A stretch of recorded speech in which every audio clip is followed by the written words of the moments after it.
Greetings YouTube. Today I'm going to be reviewing Chicken Run from the creators of Wallace and Gromit. Now, at its most basic, this is a children's movie about chickens that want to escape their fate and do not want to be turned into chicken pies. But it's a little more complex than that. For this film to succeed, it actually has to operate on a number of different levels. The most important level is, does it succeed as a stop-motion film? Now, it is my opinion that stop-motion animation is the highest level of animation. Of all the forms of animation out there, the most difficult one to achieve is stop-motion. It is the one that is the most labor-intensive. The people that worked on this film spent 4 years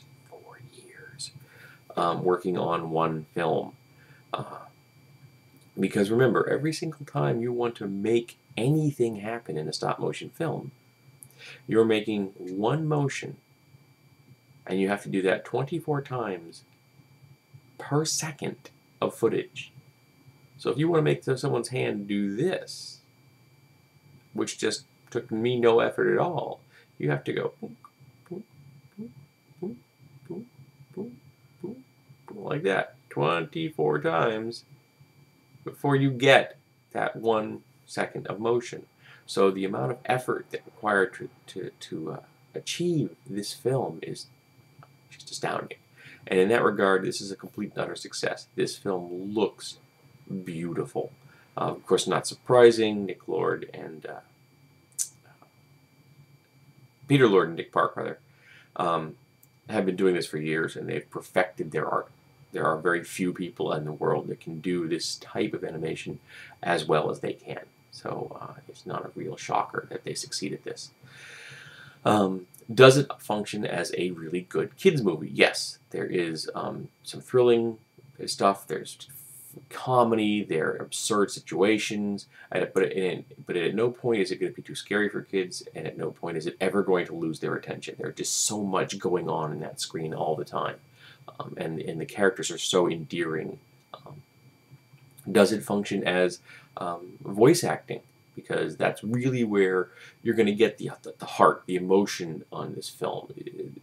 Do the people reading the lines bring their A game to this film? And they do. I always thought it was inspired that they had Mel Gibson to play the character of Rocky in this, the American rooster who is supposed to help lead these people, these chickens rather, to freedom,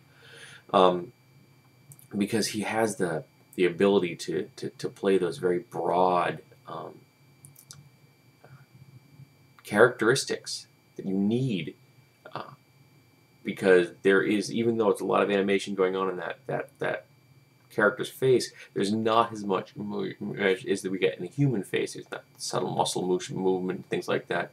So you need to have kind of a broad voice that really kind of pushes the limits. It would almost like a stage presence, like you're projecting to that back row, and Mel Gibson can pull that off. I thought it was an inspired choice, and I think he did an excellent job, particularly seeing as he was filming, as he was recording his voice work in isolation in the United States, when pretty much everything else was being done in Britain. So the fact that he really didn't have any dynamic to work off of was a testament to his ability to do what the director needed him to do. Does this film function as a parody? Because it is a parody of The Great Escape, the film based on the true story of prisoners of war during World War II trying to escape from the Nazis. And it does. I love the film The Great Escape. The story itself of the real men who tried to escape from that prison, and some who succeeded and some who failed and some who unfortunately lost their lives, was a wonderful story. The movie was incredibly entertaining. It was one of the great Guy films, one of the great war films ever made, flat out. And this is not only funny as a great parody of that, but I think in many ways it's an homage. It respects the story. It respects the lives that were at risk in the original concept. It respects the seriousness of the film, even though it had comedic aspects, lighter tones to it. Um, because in this film, the chickens, their lives are at stake. They don't want to be made into a pie. That's not something that, that they can forget at any time. Their life is on the line. Um, so just as a totality, this is an incredibly entertaining film. This is one of those things you cannot lose on. You just cannot fail to be thrilled by this when you see it. And the commentary track is entertaining, and I recommend this to everyone who enjoys good movies.